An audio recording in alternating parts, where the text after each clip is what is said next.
Now, from CBS News Miami, this is Facing South Florida with Jim Defede.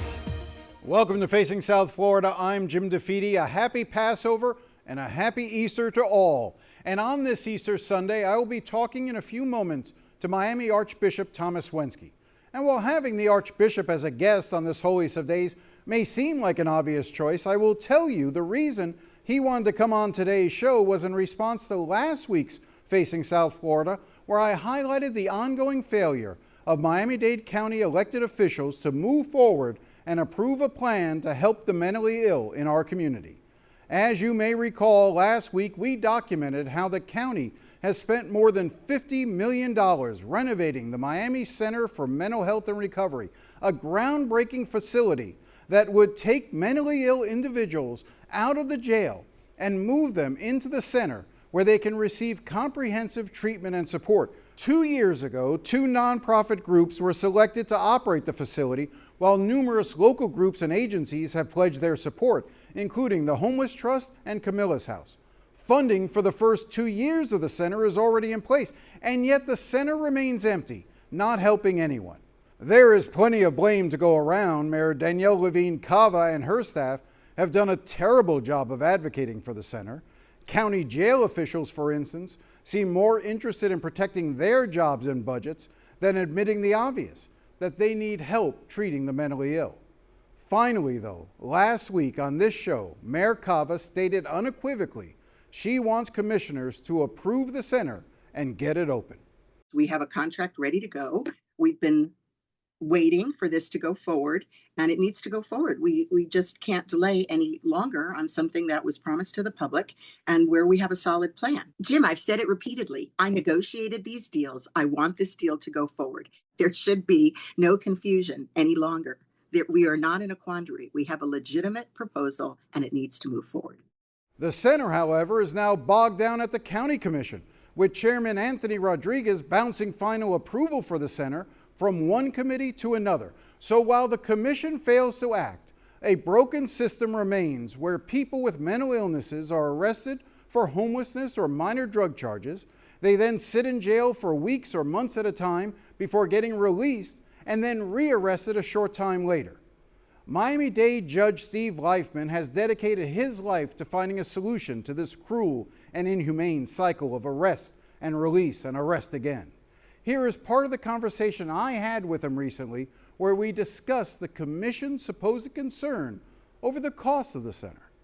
Their concern seems to be that while you may have funding for the first 2 or 3 years of this project, that when you go beyond that, their concern is that this project will not save the county money and therefore cannot be funded in the future. That's a legitimate question, so let's address it. And I agree. Look, I'm a taxpayer. I don't want my money wasted any more than anybody else should. But this is why it makes no sense. And it's on 2 levels. The county is spending right now about $570 million a year for its jail operation cost, of which almost 3/4 are going to people with mental illnesses, over $400 and something million. Even worse, and if you're really concerned about making sure that our tax dollars are being spent appropriately, over the last 5 years, the county on average has spent $57 million per year on overtime cost at the jail. And so it's legitimate probably that they have to spend that money because they're having such a hard time hiring corrections officers. So you have 2 choices. You can try to hire more corrections officers, or you can lower the number of people in jail to reduce your overtime burden. We have handed them a gift to be able to lower the number of people in jail. And so if you're really concerned about protecting our taxpayer dollars and looking out for our budget, then why wouldn't you be working harder to reduce the number of people in jail so you could reduce one of the largest burdens on the taxpayers in Dade County, and that's the jail. And let's be clear about something. The funding is already in place for the first 2 years. All Judge Leifman is asking is to let him get the center open. And then over the next 2 years, we can see whether it works or not. But instead, commissioners keep dragging their feet. They have no problem spending taxpayer money on district parades and rodeos and World Cup parties, but when it comes to actually helping people who are suffering, well, that can just wait. Now, one of the biggest advocates for the center is Miami's Archbishop Thomas Wenski, and so even though it is Holy Week, he made time to talk to me about the center. I know you're an advocate for getting that program, getting that up and running, and opening that building. Why do you believe it's important?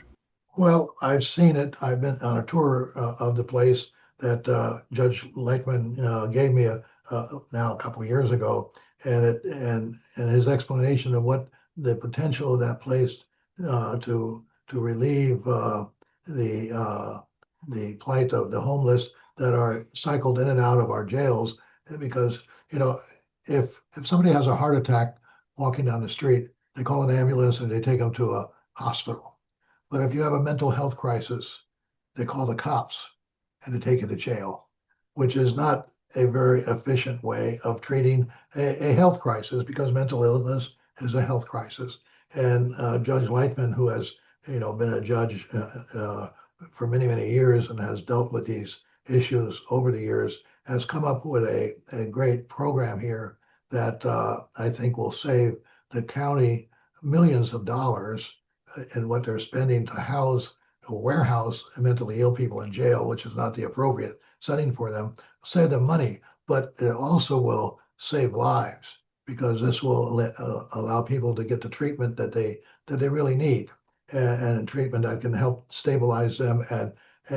And Judge will tell you that for the most part, we're talking about the same people. It's the same couple thousand people that are cycling in and out of these jails because of the lack of a facility that is waiting to be funded and waiting to open its doors. You talk about how Judge Lightman has documented how this would save money. There are those on the county commission that try to dispute that try to suggest that maybe the financial savings wouldn't be as great, or that coming up and finding the money in future years could become difficult.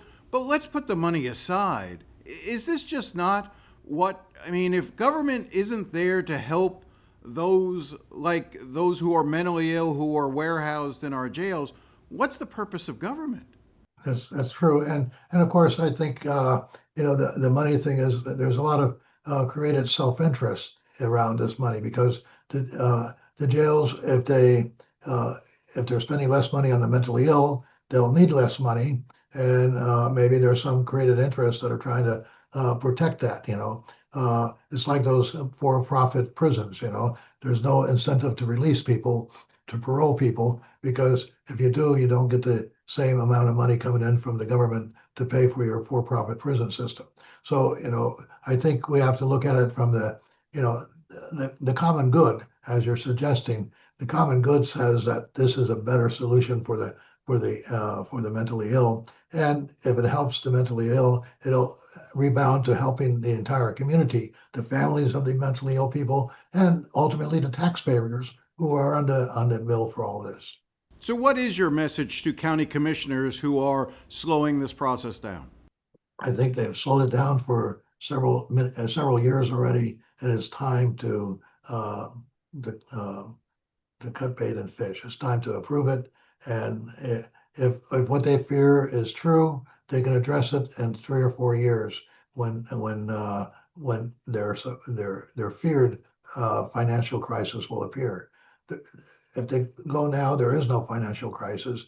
There may never be a financial crisis that they're afraid of, and so rather than vote because of possible fears of what might happen in the future, deal with what you got now, and let's help these people and help our community, because having these people untreated and cycling in and out of prisons is not good for them. It's not good for the community. Let's broaden out. This is Easter Sunday, and I know you'll be having a message, but this particular Easter Sunday comes at a time when the United States finds itself at war in Iran. We are seeing increased stress on families here at home when it comes to immigration crackdowns. the loss of temporary protective status for Haitians and Venezuelans and so many immigrants in our community.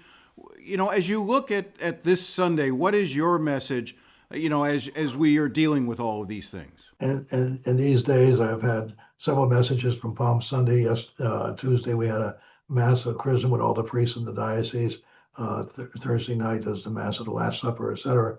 And basically, I'm telling people, you can't look upon the crucified Christ without seeing him and the people that are being crucified today, and the innocent that are suffering today. And certainly there's a whole amount of suffering, and this community should be particularly sensitive to it, because Miami, we're surrounded by islands of pain. If you think about it, you got Haiti, you got Cuba, Venezuela, Nicaragua, and almost everybody in this community has some connection with one of those islands of pain. Our community now is experienced the highest number of ICE arrests in the country here in Florida, especially in South Florida. More than 80%, maybe 90% of these people have no criminal records. So these are people that are being arrested, people that are married. Some of them have U.S. citizen wives, some have children are U.S. citizens, people that are basically hardworking, and people that are filling jobs that are needed in this community. If you go around this community and you ask people in agriculture, you ask people in the hospitality industry, healthcare industry, construction industry, they'll all tell you we need those workers. So, I've been saying for several months now, that the president should pivot now. He also promises the best economy ever, and you're not going to have the best economy ever without having a workforce participation of immigrants, especially these immigrants that are in an irregular status, but that status should be addressed by Congress and offered a path to legal status. A enforcement only or deportation only approach it doesn't solve the issue totally. Deportation has always been part of immigration policy. It always will be, but it can't not be the only tool in the toolbox, as it were. I'm curious as to your reaction when you heard the Pope recently talk about the war in Iran and talk about the fact that those who pray in a manner that seems to suggest God wants a steady hand on the trigger, that God is sort of somehow to be found in the warrior ethos that kill to kill others. And he's spoken out on this, and it seemed very much directed at what the U.S. has been doing. I'm just curious as to, that caught a lot of attention, but it shouldn't really have surprised people that was part of the Pope's message, should it? No, I think we expect the Pope to be a peacemaker, and every Easter he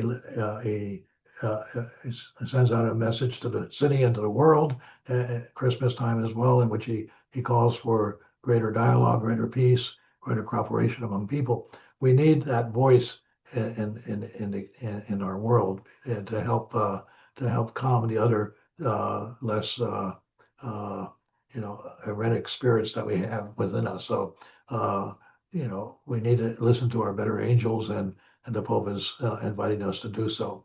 And it's certainly totally coherent with the Passover and Easter celebrations we are observing, whether Catholics or Christians or Jews. Passover is about the Passover from slavery into the freedom of the Promised Land. And as Christians, we see Jesus's passion, death, and resurrection as his Passover from death to life, and we participate in that Passover through our baptism and through our following his steps, which are always seeking reconciliation, peace, and unity, rather than further disruption, violence, and and hatred. Bishop Wenski, I appreciate your time. I know how busy this is. I just want to clarify one thing because there may be some confusion from people who saw that you had submitted a letter of retirement to the Pope. That was pro forma, as you've explained, that it's something that you're required to do when you're 75, but your intention, your hope is to remain Archbishop for a while longer, correct? Well, every bishop, when he reaches 75, sends a letter to the Pope offering the resignation. The Pope can act on it when he wants to. Basically, the answer I got is hang on there for the while, stay the course for the time being. So whether that time being is another year or 2 or 3 years, that depends on the Pope, but it also depends on my own health and energy. But I think I'm pretty tough guy, so we got a lot more to give, I think. Well, we're grateful for you to be here, and thank you very much again for your time. Thank you, Jim. When we come back, the voices of sexual assault victims are being heard in ways we've never seen before. We'll talk to a victim when we return. Stay with us.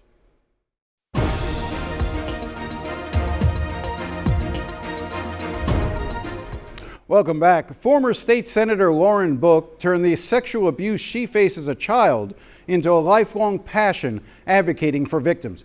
She formed the group Lauren's Kids to educate children and adults about sexual abuse prevention.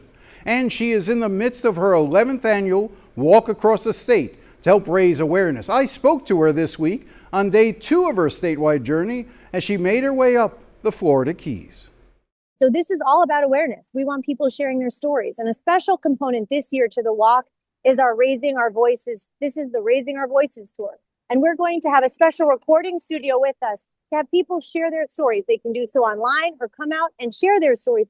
And we're going to chronicle those because we want these journeys. We want these stories being told. We want those voices being elevated because in doing so, we know that people will pay attention to this issue. And again, we don't want people or survivors to feel invisible. We want them to be heard. We want them to be seen because when people are aware of this topic, when they're aware of these issues and they have safety conversations, we know that 95% of sexual abuse is preventable with that education and that awareness. And so that's what we're working towards each and every day. This walk this year comes at the same time this country has focused so much attention on the Epstein files and talking about survivors. Tell me how that conversation, the backdrop of that conversation is impacting what you're doing this year. I think every single day we meet survivors, whether they're 96 or 9, who want their stories to be told. And we tell our survivors all the time, whether or not you went through the judicial process, whatever that found doesn't change the reality for you. But we're seeing at a national level with the Epstein files, are people's voices, people's stories being denied and abuse perpetuated when those who are in power continue to have that power can stifle the voices of others. And that's what we're trying to fight for. That's what we're trying to prevent. Because when we unify our voices, when we're loud and we talk about these things, we know we can prevent them. We're in schools every single day. We're with survivors all along the way who share their stories, who share their voices. Because again, when you're able to bring that power, truth to power, you can change the tide. And we are seeing that. We're seeing that change. We see people being brought to their knees for the things that happened many, many years ago. And again, no matter if it was 20 years ago, 30 years ago, or 3 days ago, we want survivors to have the ability to have their voices heard. And that's what this is all about. We've seen, obviously, repercussions take place in England. We've seen it on some of the corporate level here, but we really haven't seen, again, I don't want to turn this into a conversation about Epstein, but we haven't seen really the Justice Department investigating and taking those voices seriously. And do you hear that when you're out talking to people like, why should I come forward? Why should I talk about this? Because look, in the Epstein case, it made no real difference. I think the one thing that I have always believed, Jim, and you and I have talked about this many times, and any of the people who have come out, absolute power corrupts absolutely. And every time we have the opportunity to elevate voices, we want people to do so. And we don't want them to feel discouraged. Let's be honest. There are elements and forces out there every single day that seek to quell the voices of survivors or those who may not be represented in big places or in big rooms. And we want to stop that from happening. And we see people feel discouraged, but there are glimpses of light. You pointed to those already. Do we get the big, gigantic flashpoint where somebody big is brought down? Not yet, not happening. But we aren't going to be deterred. We are going to continue to use our voices because that change happens incrementally. We're not going to stop. We've been doing this for 11 years. We have continued to walk. We have continued to advocate. And every single day we do so, we make a difference and we continue to chip away at it. You talk about hearing those voices and having people come up to you. Can you just share one particular interaction that you've had during one of these walks? I have to tell you, one of the most impactful interactions was probably 2 years ago. And it was a 96-year-old woman. She could hardly walk. She had a cane. She brought her family with her. Her husband had just died. And she said, this is the first time that I've ever been able to share the things that were happening. She was 98 years old. She raised her voice. She came out. She walked as she could. And we walked the rest of the day for her because she was, for the first time, feeling empowered enough to share the things that were happening or that had happened to her.